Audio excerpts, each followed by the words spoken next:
Olá pessoal, eu sou o professor Paulo Barfi e vamos conversar sobre as marcas dos diferentes grupos indígenas nos bairros do Rio de Janeiro.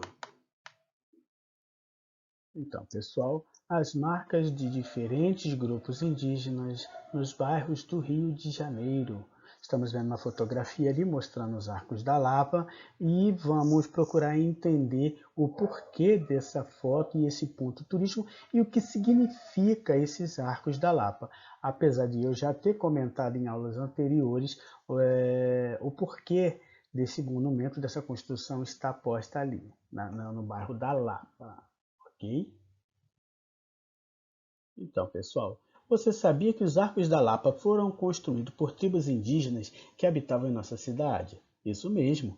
Esse patrimônio e ponto turístico localizado no bairro da Lapa, na região central da cidade do Rio de Janeiro, foi feito para ser um arqueduto, ou seja, para transportar água para essa área. Hoje em dia, eles não têm mais essa função, foram preservados e são uma das marcas da arquitetura da nossa cidade. Além das construções, as tribos passavam muitas tradições e seus conhecimentos, falando de uma geração para outra. Por isso que muitas vezes não encontramos registro dessas culturas. Pense nisso. Conte para o seu professor e colegas de turma uma tradição de família que você tenha, algo que você aprendeu com os mais velhos e que você faça uso no seu dia a dia. Então, pessoal, nós costumamos ouvir muitas histórias dos nossos avós, dos nossos pais, como era a sua infância, as dificuldades, né, que eles passaram ao longo de sua vida, né, e costumes, né? Então, ao invés de contar, como a gente está em aula remota, faça um pequeno texto relatando, né, um desses costumes que você usa no seu dia a dia. Faça isso no seu caderno, tire a foto e manda a foto lá para o nosso grupo de WhatsApp.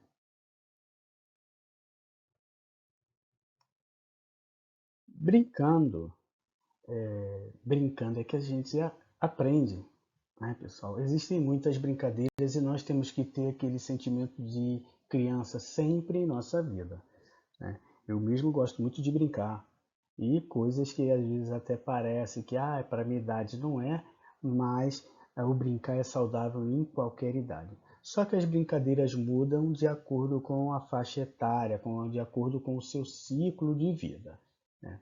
Ser criança é muito bom, principalmente quando brincamos e aprendemos ao mesmo tempo. Uma das formas de conhecer as culturas indígenas é por meio das brincadeiras das crianças.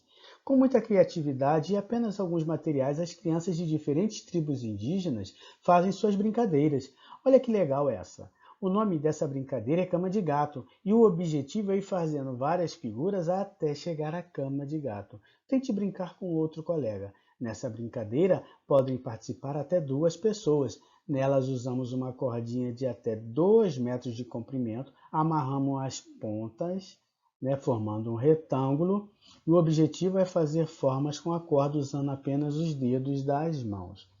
Então, pessoal, nós temos aqui, eu brinquei muito de cama de gato, mas eu não sabia, na época que eu era guri, que cama de gato é uma brincadeira tradicional dos indígenas.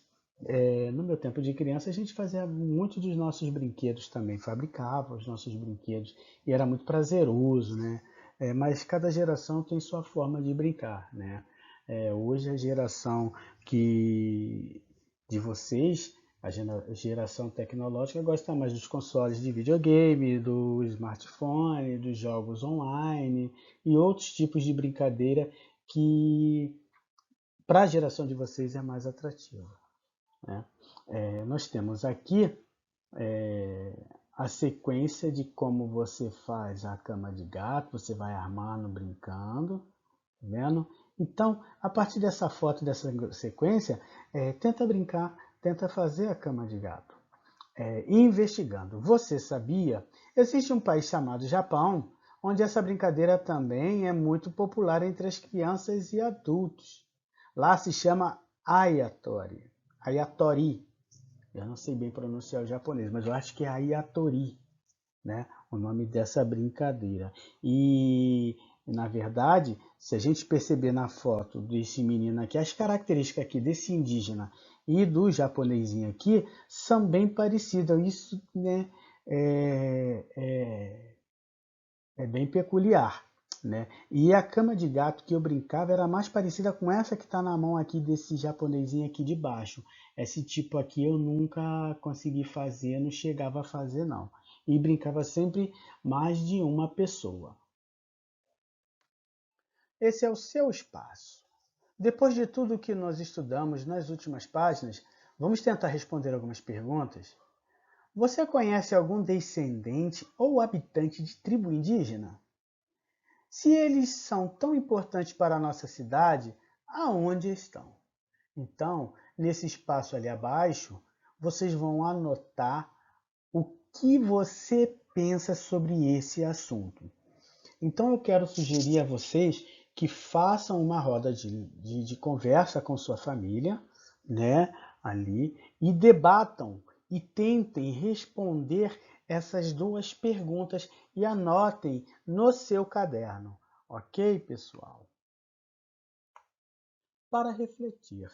Com a chegada dos primeiros portugueses no Brasil, houve uma diminuição do número de habitantes indígenas por causa dos conflitos pelos domínios das terras e das doenças que vieram com eles. Por exemplo, a gripe. No início, eram chamados de índios porque os europeus achavam que estavam nas Índias, do outro lado do mundo. Com o tempo, já sabendo que se tratavam de novas terras, os portugueses continuaram chamando todos os habitantes de diferentes tribos indígenas como se fossem todos iguais. Depois de muitos anos, possuímos herança que muitas tribos indígenas nos deixaram, mas poucos ainda vivem na cidade do Rio de Janeiro. Segundo o Instituto Brasileiro de Geografia e Estatística, o IBGE, em 2010 eram cerca de 6.700 indígenas vivendo na cidade do Rio de Janeiro. Então, pessoal, por desconhecimento, talvez por ignorância, ganância, a gente não tem como avaliar fatos e comportamentos que aconteceram lá atrás, quando os portugueses chegaram aqui no nosso país. O que eu posso dizer é que ao longo da história aconteceram muitos erros e acertos, né? Na construção do que é o país chamado Brasil, né? Então, nessa reflexão desse texto que foi lido para vocês aqui, né? Como eu já falei em aulas anteriores,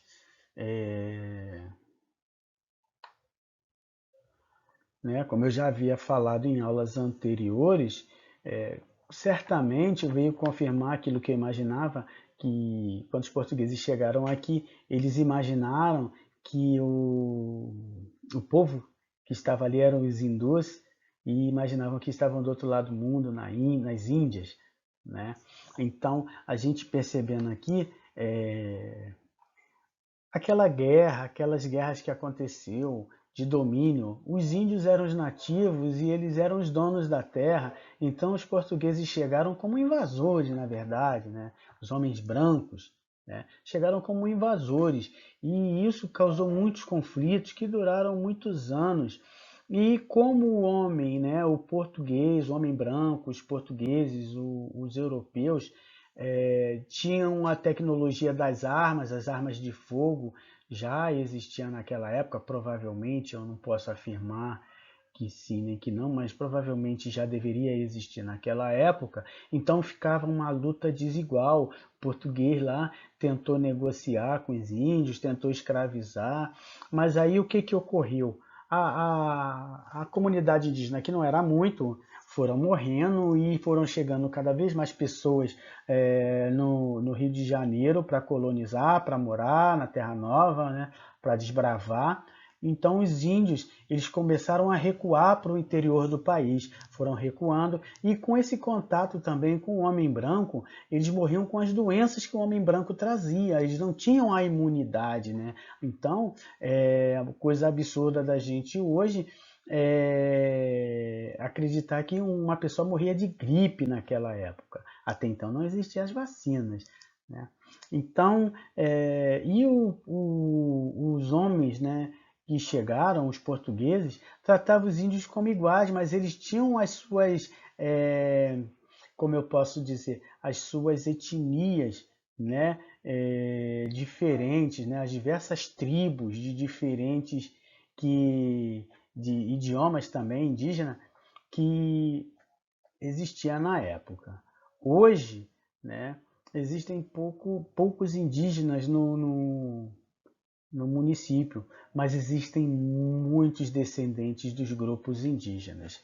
Aqui nessa foto dessas quatro crianças aqui, né, nós estamos vendo as características dos curumins, né? Curumim é a criança indígena, né? Então nós estamos vendo aqui, lógico que é uma foto moderna, né? Os indígenas de hoje eles já não se vestem tanto como no início lá da colonização, do desbravamento do país, né?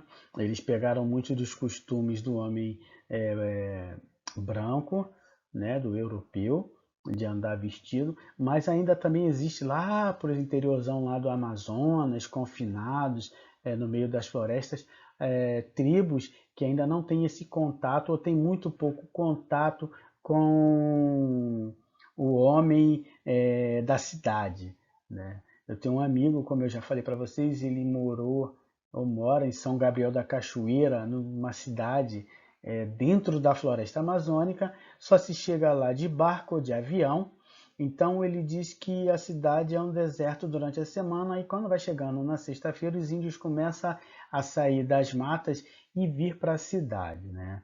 Para comprar, para festejar, mas a vida deles é bem dentro das comunidades indígenas ali. Então, pessoal, para encerrar esse bate-papo, essa aula de história, é uma aula curta, né, bem objetiva, eu peço para vocês que compartilhem o nosso vídeo, se inscrevam no nosso canal, aperta aquele sininho para vocês receberem as notificações de atividades e vídeos que eu posto lá diariamente, ok? Então, tchau, tchau, se cuidem, usem máscara, evitem aglomerações e, acessem o Rio Educa em Casa para poder continuar os seus estudos. Até mais!